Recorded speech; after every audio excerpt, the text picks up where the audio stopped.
सभी को राम राम। आप सभी का मेरे चैनल पर स्वागत है। आज मैं आपको दुर्गा सप्तशती अध्याय 12 के विषय में बताने जा रही हूँ। दुर्गा सप्तशती के 12वें अध्याय में स्वयं देवी ने देवताओं को देवी महात्म्य और सप्तशती पाठ पढ़ने और श्रवण करने के लाभ के बारे में बताया है। दुर्गा सप्तशती के 700 श्लोकों में से इस अध्याय में 41 श्लोक आते हैं। इस अध्याय में बताया गया है कि कैसे सप्तशती पाठ से भक्तों की संकटों से तथा विपत्तियों से रक्षा होती है। पाठ करने से भय, रोग तथा बाधाएं दूर होती हैं। इसमें यह भी बताया गया है कि कैसे देवी चरित्र का स्मरण करने से भक्तों की सभी स्थानों पर रक्षा होती है। ओम नमश्चंडिकाय। ध्यान। मैं 3 नेत्र वाली दुर्गा देवी का ध्यान करता हूँ। उनके अंगों की शोभा विद्युत यानी कि बिजली के समान है। हाथों में तलवार और ढाल लिए अनेक कन्याएं उनकी सेवा में खड़ी रहती हैं।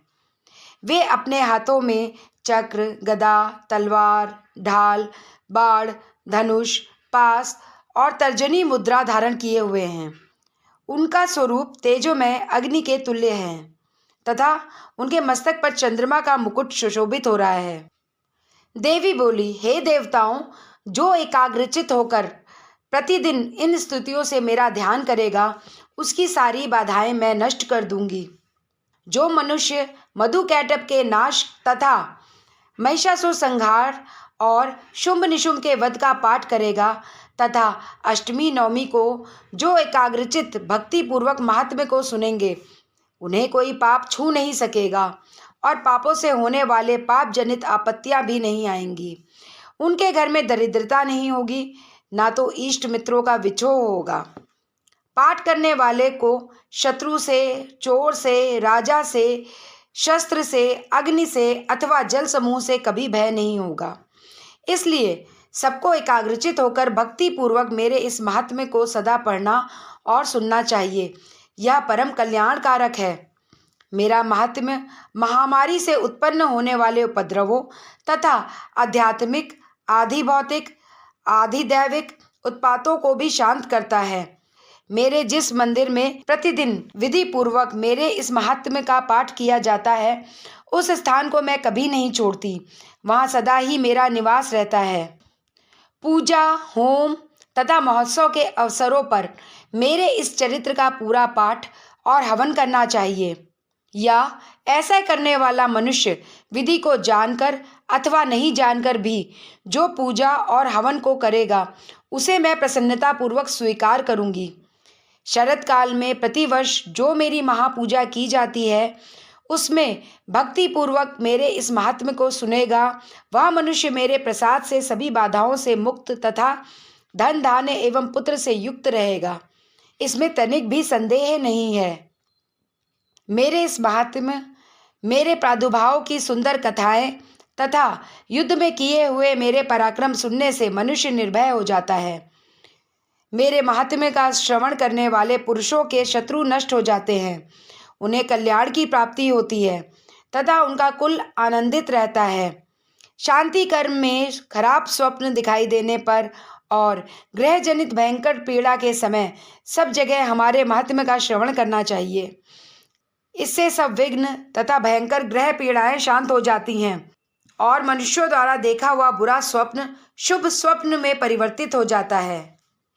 बाल ग्रहों से आक्रांत हुए बालकों के लिए यह महात्म्य शांति कारक है। मनुष्यों के संगठन में फूट होने पर यह मित्रता कराने वाला है। सभी दुराचारियों के बल का नाश करने वाला तथा राक्षसों, भूतों और पिशाचों को केवल पाठ मात्र से ही नष्ट करने वाला है।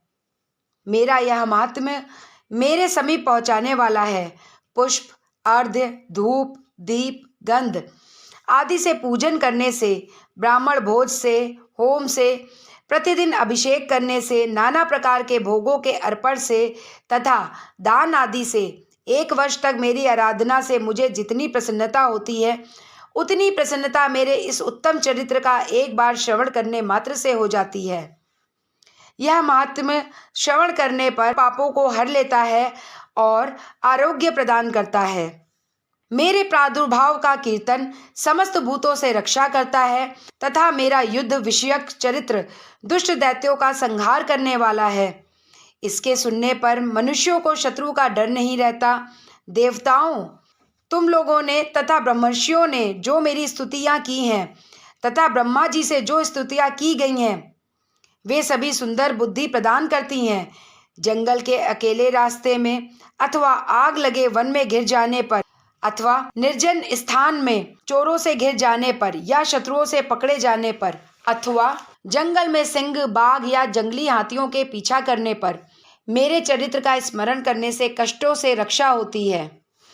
कुपित राजा के आदेश से वध या बंधन के स्थान में ले जाने पर महासागर में नाव पर बैठने के बाद भारी तूफान से नाव के डगमगा जाने पर और अत्यंत भयानक युद्ध में शास्त्रों का प्रहार होने पर, वेदना से पीड़ित होने पर अथवा सभी भयानक बाधाओं के उपस्थित होने पर जो मेरे चरित्र का स्मरण करता है वह मनुष्य संकट मुक्त हो जाता है। मेरे प्रभाव से सिंह आदि हिंसक जंतु नष्ट हो जाते हैं तथा लुटेरे और शत्रु भी मेरे चरित्र का स्मरण करने वाले पुरुष से दूर भागते हैं। श्री सुमेधा ऋषि आगे कहते हैं, ऐसा कहकर प्रचंड पराक्रम वाली मगवती चंडिका सब देवताओं के देखते देखते अंतर्ध्यान हो गईं। फिर समस्त देवता भी शत्रुओं के मारे जाने से निर्भय हो पहले की भांति यज्ञ भाग का उपभोग करते हुए अपने अपने अधिकार का पालन करने लगे। संसार का विध्वंस करने वाले महाभयंकर पराक्रमी देव शत्रु शुंभ तथा महाबली निशुंभ के युद्ध में देवी द्वारा मारे जाने पर शेष दैत्य पाताल लोक में चले गए। हे राजन, इस प्रकार अंबिका देवी नित्या यानी कि अविकारिणी, ध्रुवा, अंशवरा होती हुई भी बार बार प्रकट होकर इस प्रकार जगत की रक्षा करती हैं। वही देवी इस जगत को मोहित करती, वही संसार को जन्म देती तथा प्रार्थना करने पर संतुष्ट होकर समृद्धि प्रदान करती हैं। हे राजन, महाप्रलय में महामारी रूप धारण करने वाली वे महाकाली देवी ही इस समस्त ब्रह्मांड में व्याप्त हैं। वही समय समय पर महामारी का रूप धारण करती हैं और वे ही स्वयं अजन्मा होती हुई भी सृष्टि के रूप में प्रकट होती हैं। वे नित्या देवी समय पर जीवों की रक्षा करती हैं। वही मनुष्यों के अभ्युदय के समय उनके घर में लक्ष्मी के रूप में स्थित हों उन्नति प्रदान करती हैं और वे ही अभाव के समय दरिद्रता बनकर विनाश का कारण होती हैं। फूल, धूप और गंध आदि से पूजन करके उनकी स्तुति करने पर वे धन, पुत्र, धार्मिक बुद्धि तथा उत्तम शांति प्रदान करती हैं। इस प्रकार श्री मार्कंडेय पुराण में सावर्णिक मनवंतर की कथा के अंतर्गत देवी महात्म्य में फल स्तुति नामक 12 अध्याय पूरा हुआ। बोलो दुर्गे मैया की जय।